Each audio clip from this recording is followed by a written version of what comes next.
इस प्रकार से आज की परम मंगलमयी कथा में हम लोग प्रवेश करने जा रहे हैं। तो महाराज कल देखा किस प्रकार से गोकुल की रक्षा के लिए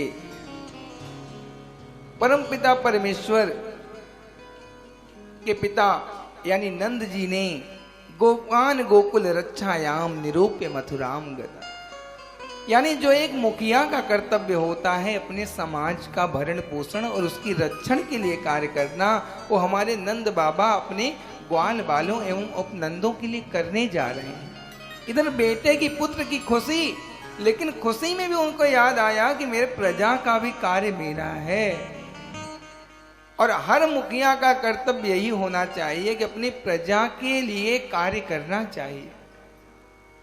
आज अपनी खुशी को छोड़ करके गोपान गोकुल रक्षायाम नुराम मथुराम गतः, आज वो अपने काम को छोड़ करके गोकुल के लिए और गो ग्वालों की रक्षा के लिए कर देने जाते हैं। कहां? कंस के यहाँ गए महाराज, वहां अपने मित्र से मिल गए। मित्रता की कल परिभाषा हम लोगों ने थोड़ी बहुत सीखी। आज वसुदेव ने कर दिया, देख नंद सब ठीक है, लेकिन मैं चाहता हूं तू अति शीघ्र चला जाए यहां से अपने गोकुल को। बोले क्या बात है? अरे बड़े दिन बाद आया हूं, तुझसे मिल तो लो मित्र। बोले मिल लिया, कोई बात नहीं। इस समय तेरे गोकुल के ऊपर बहुत बड़ा संकट आने वाला है, इस कारण तू चला जा। नंद बाबा ने सोचा इसका ज्योतिष बहुत अच्छा है, हो न हो ये ज्योतिषी गणना से कुछ न कुछ बता रहा होगा। तुरंत आज महाराज राम राम हुई, श्याम श्याम हुई।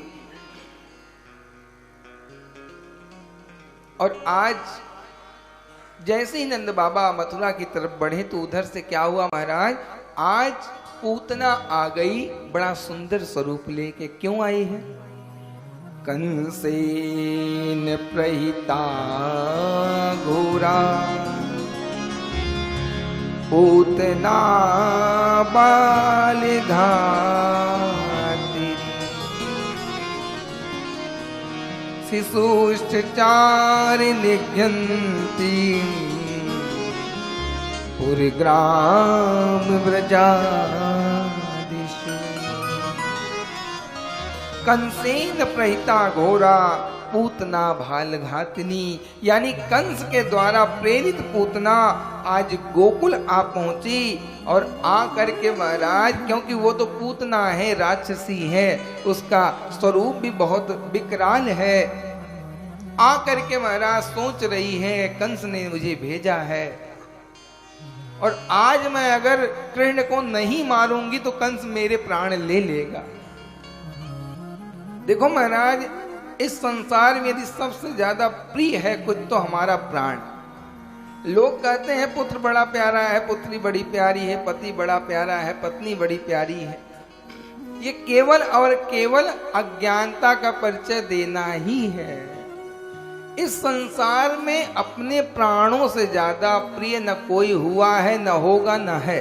बस समझने का थोड़ा अंतर हो जाता है। जब तक प्राणों पे बात नहीं आई है स्वयं के, तब तक पति भी प्रिय है, पत्नी भी प्रिय है, बालक भी प्रिय है, बालिका भी प्रिय है, गांव देश समाज सब प्रिय है।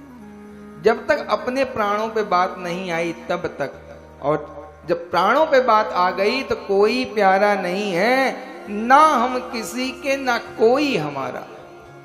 ये बिल्कुल सत्य मान लो। केवल और केवल परमात्मा के सिवा, यानी इस लौकिक जगत में ना हम किसी के हैं और ना कोई हमारा है। हर कोई अपने लिए जी रहा है और अपने लिए ही मर रहा है। लोग कहते हैं कि नहीं नहीं मैं तो परिवार के लिए जी रहा हूं, कहते नहीं कि अरे पिता कमाते कमाते मरा जा रहा है। और वास्तविकता यही है, माता पिता अपने आप को न सुख देकर भी पुत्रों और पुत्रियों को सुखी रखना चाहते हैं, इसमें कोई संशय नहीं है। लेकिन ये पुत्रों के लिए नहीं, अपने लिए जी रहे हैं। अब सोचेंगे महाराज आप तो माता पिता में भी विक्षेप कर रहे हैं। थोड़ा सत्य कड़वा जरूर होता है, लेकिन सत्य बोल देने में देखो, आज तो हम बुरे हो जाएंगे, लेकिन जब एक समय आएगा तो आपकी नजरों में सत्य बोलने वाला अच्छा हो जाएगा। सत्य तो स्वयं तो कड़वा है, तुरंत कड़वाहट डाल देता है, लेकिन आगे आपके जीवन को धन्य कर देता है। तो इस प्रकार से महाराज जब प्राणों पे बात आती है, कोई किसी के लिए नहीं है। अब बात हुई कहां, पिता पुत्र के लिए क्यों करता है, पुत्री के लिए क्यों करता है, पत्नी के लिए क्यों करता है, दिन रात क्यों कमाता है? कारण पता है? खानी तो 2 रोटी उसे वह बेचारे को कहीं भी कर सकता है। क्यों कमाता है? बच्चों के लिए। बोलो भाई, इतना तो बोल सकते हो, इतना भी साथ नहीं दोगे तो हम कहां तक चलेंगे। माता पिता किसके लिए कमाते हैं, किसके लिए महाराज? बच्चों के लिए। ऐसे बोला करो सबके लिए एक बार जोरदार तालियां, कम से कम इतना तो पता है।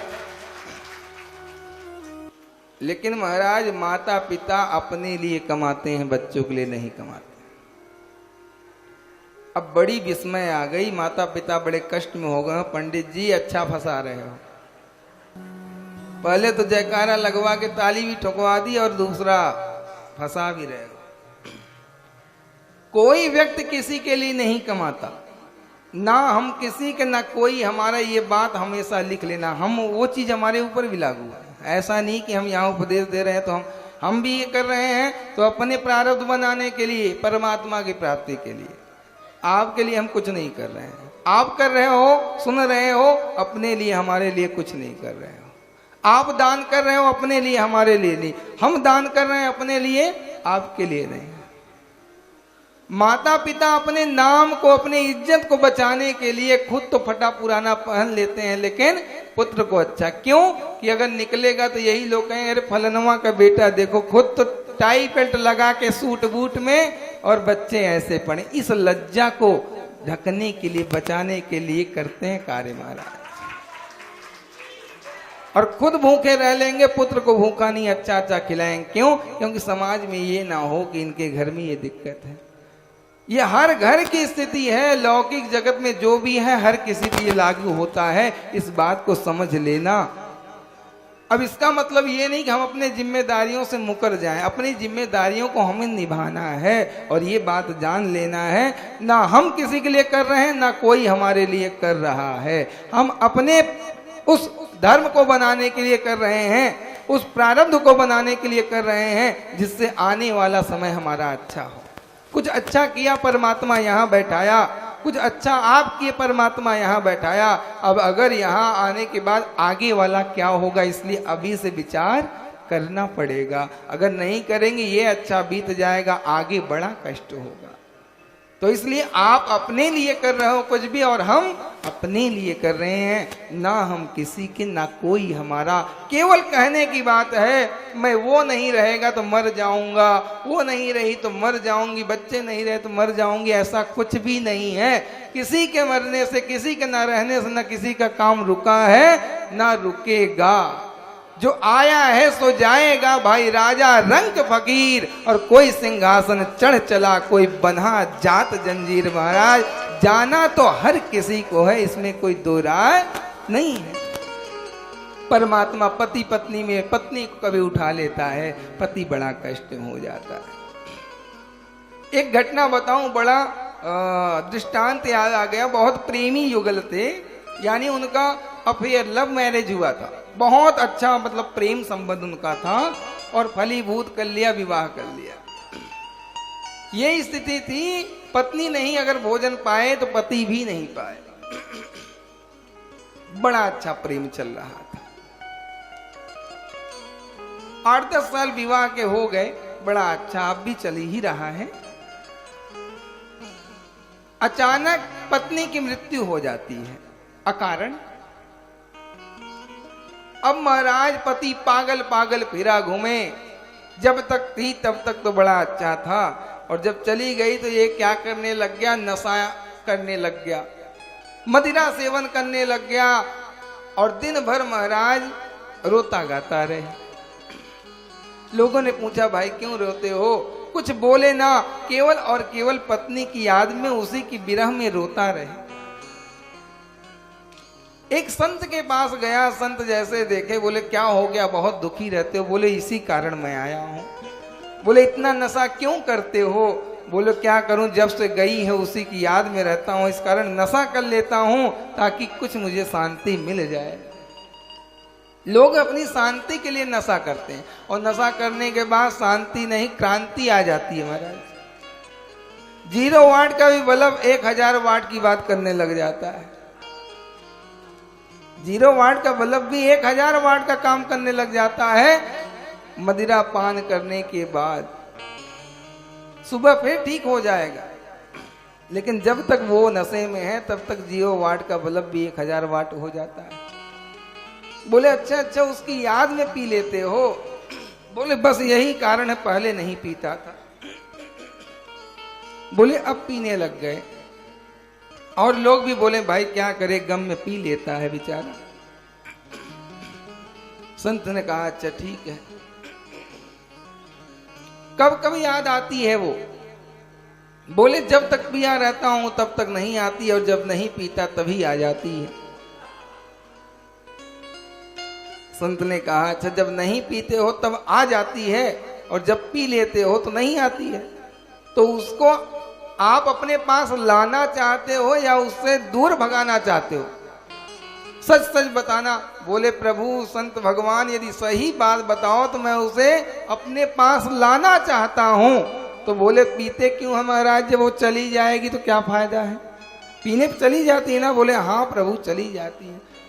बोले यदि तुम लाना चाहते हो तो 1 साल पीना बंद कर दो, वो आ जाएगी।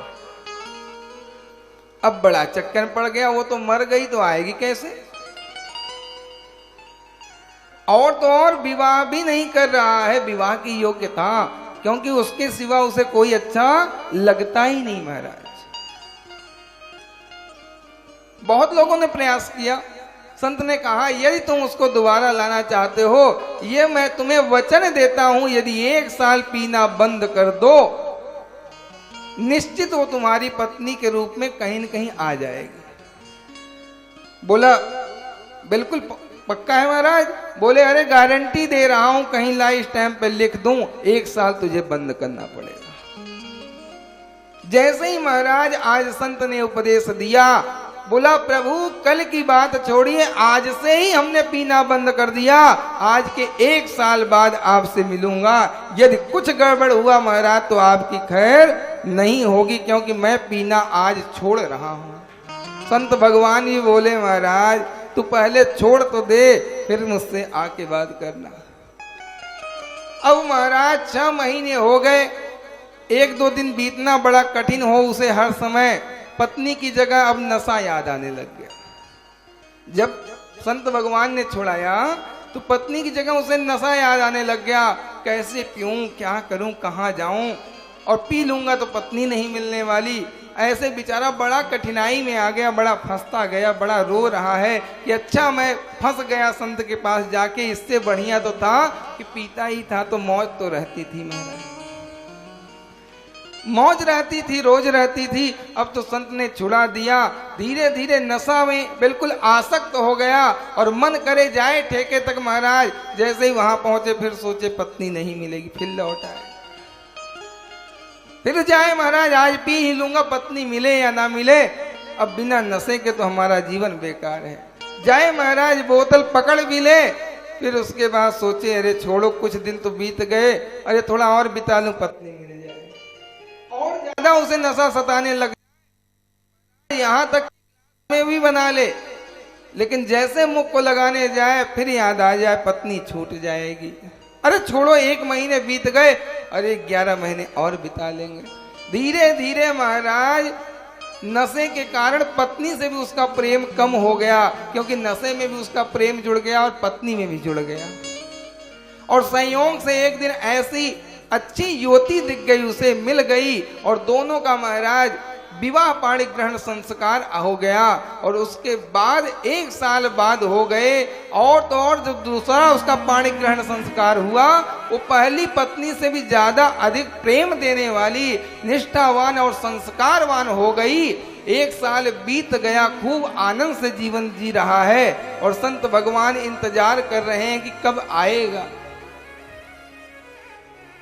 2 साल बीत गए, उसे याद आई, अरे मैं तो सुख में इतना भूल गया कि जिस संत ने मुझे इस स्त्री से मिला दिया जो पहले वाली से भी अच्छी है, अरे उस संत के दर्शन नहीं किया। आज महाराज सब काम को छोड़ के भागा गया और आज जाके महाराज जो मारने की बात कर रहा था, खैर नहीं होगी ऐसी बात कर रहा था, आज गिड़गिड़ा के साष्टांग चरण पकड़ के कहता है, आपकी धन्य हो संत भगवान, आप जैसे संत यदि सनातन में रहे तो ये सनातन बहुत आगे जा सकता है। तुरंत पूछ लिया, अरे भाई क्या बात है, क्या नाम है तुम्हारा, कहां से आए हो? क्योंकि अब रूप रेखा और स्वरूप भी बहुत बदल गया था उसका। संत भगवान यद्यपि पहचानते थे, जानते थे, लेकिन पूछा, कौन हो तुम, कहां से आए हो और इस तरह से क्यों आके चरणों में गिर पड़े, क्या कारण है? अरे भगवान हमको भूल गए, अरे मैं 2 साल पहले आया था, शराबी था, जुआड़ी था और पत्नी के विरह में पीता था। आपने कहा 1 साल छोड़ दो, तुझे पत्नी मिल जाएगी वैसी। हे भगवान, मैं वही हूँ, वही जो अधर्म किया करता था। बोले, अरे तू है, क्या बात हो गई, अभी नहीं मिली? बोले, प्रभु मिल गई और पहले वाली से भी अच्छी मिल गई महाराज, अब मेरा जीवन धन्य हो गया। बोले, अब प्रसन्न है? बोले, हाँ।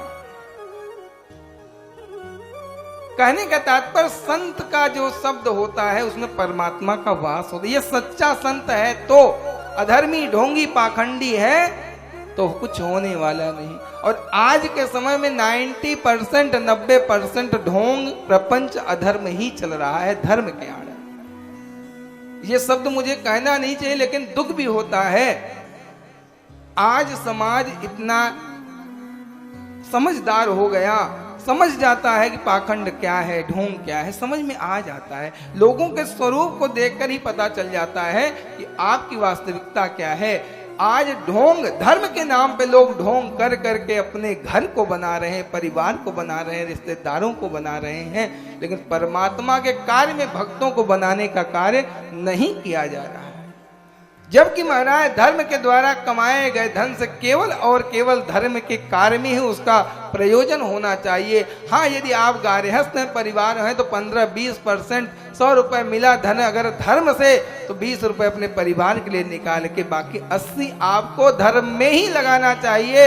ये नीति होनी चाहिए, ये शास्त्र प्रमाण है। लेकिन लोग 100 पाते हैं, सोचते हैं 110 हो जाए तो ये मैं परिवार में लगा दूं। तो इस कारण महाराज हम लोग कहाँ थे कि ना हम किसी के ना कोई हमारा। जो व्यक्ति पत्नी के लिए रो रो के बुरा हाल किया था, उसके बिना जीना नहीं चाहता था, आज जब उससे अच्छी मिल गई तो उसे भूल गया। यानी जब तक हमें अभी जो हमें प्राप्त है उससे ज्यादा जब प्राप्त होता है ना, तो पहले वाली स्थिति को इंसान भूल जाता है। ये अनुभव करने की चीजें, जो मित्र आपका पहले हुआ करता होगा, उसके बाद जब उससे अच्छा मिला तो उससे प्रेम कम होने लगा, उससे अच्छा मिला तो उससे कम होने लगा। ये संसार है, रिश्ते केवल क्षण भंगुर हैं, इसलिए किसी में आसक्त नहीं होना है। पत्नी नहीं है, अरे नहीं है तो नहीं है, भगवान करे अच्छा हो गया, चली गई।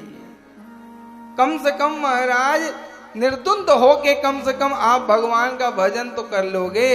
पत्नी बना भी देती है और पत्नी बिगाड़ भी देती है, दोनों उसके अंदर गुण है महाराज। यदि सही पत्नी मिल गई तो परमात्मा से जोड़ देगी, और कुलक्षणा मिल गई तो सर परमात्मा से दूर कर देगी। दोनों लक्षण उसके अंदर हैं। इसलिए अगर जो पति चला गया, ठाकुर जी ने ले लिया, उनका था, तेरा तुझको अर्पण क्या लागे मेरा, अरे मुझे और अच्छा हो गया। सोचना चाहिए कम से कम बंधन से मुक्त होके भजन पूर्ण संपूर्ण होके और मुक्त होके भजन करेंगे तो और आनंद आएगा। हाँ, कुछ दिन कष्ट तो होगा, क्योंकि इतने दिन का साथ रहा है, उसकी यादें जुड़ी हैं।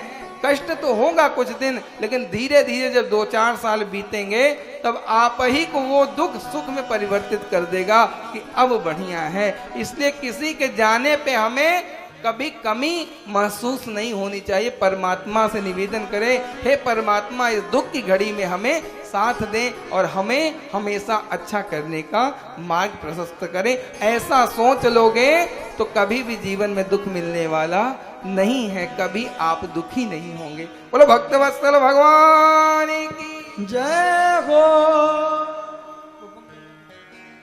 इधर वाला अगर फैन हो सके भाई थोड़ा चलाओ, आज गर्मी ज्यादा है क्या।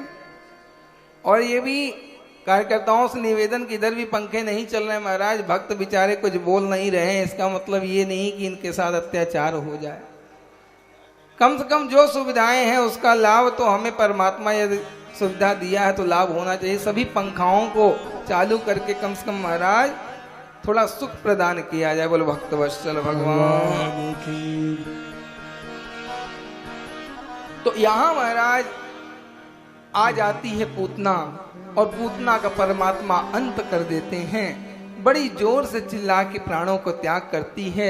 आज जो विष पान कराने आई है यानी दुश्मन का कार्य करने आई है पूतना, उसे भी परमात्मा माता यशोदा वाली गति देते हैं। जाकी रही भावना जैसी प्रभु मूरत तिन देखी तैसी। परमात्मा तो सबको एक समान देखते हैं, प्रभु सब में समान विराजे और सबका करें कल्याण, बरस रही प्रभु की कृपा अपार। वो हर किसी को समदृष्टि से देखते हैं। धीरे धीरे महाराज कथा तो है नहीं, विस्तार कर नहीं पाएंगे। जिससे आपका जीवन सुधर जाए वही कथा कहलाती है। और महाराज राम जी भी बदलने वाले नहीं है, ना कृष्ण बदलने वाले हैं, ना कंस, न रावण, न हिरण्यकश्यप, हिरण्याक्ष। जितने भी पात्र हैं पात्र वही रहेंगे, पात्र बदलने वाले नहीं हैं। लेकिन उन पात्रों के चरित्र को उठा करके अपने चरित्र को बना लेना, वही हमारी कथा की सार्थकता है। अब शुरू कर दे पूतना ऐसी थी वैसी थी, ये तो सब जानते हैं। टीवी और सब महाराज सीरियल भागवत सुन सुन के जान लेते हैं। लेकिन जो उसके अंदर की बातें हैं, जो बाहर है, वो तो हम प्रत्यक्ष हैं, उसे पढ़ लेंगे। लेकिन जो अप्रत्यक्ष है उसे ही उकेरना हमारे जीवन की सार्थकता है। और हरि अनंत हरि कथा अनंता, कहीं सुनहि बहुविध सब संता। परमात्मा की कथा अनंत है, इसे कोई पूर्ण नहीं कर सकता। और महाराज हर वक्ता अपने अपने अनुकूल भाषण करके जाता है। लेकिन मेरा जो मानना है कि महाराज उन चरित्रों को हम लोग श्रवण कर पाए या ना कर पाए, लेकिन उनके चरित्रों को अपने जीवन में उतार लें, ऐसी कथा हमारे बीच होनी चाहिए जिससे हमारे जीवन सार्थक हो जाए। नहीं प्रहलाद बन सकते, लेकिन प्रहलाद वाले गुण हम ले सकते हैं, उनके चरित्र को ले सकते हैं। नहीं ध्रुव बन सकते, लेकिन ध्रुव जैसे चरित्र को बना सकते हैं, उनके प्रसंगों से सीख सकते हैं। जिससे कथा में हम बैठ जाएं ये जरूरी नहीं, कथा हम ही बैठ जाए ये जरूरी होनी चाहिए। दो ही शब्द सुने लेकिन महाराज अपने चरित्र को बना ले, ऐसी कथा होनी चाहिए। बोल भक्तवत्सल भगवान की।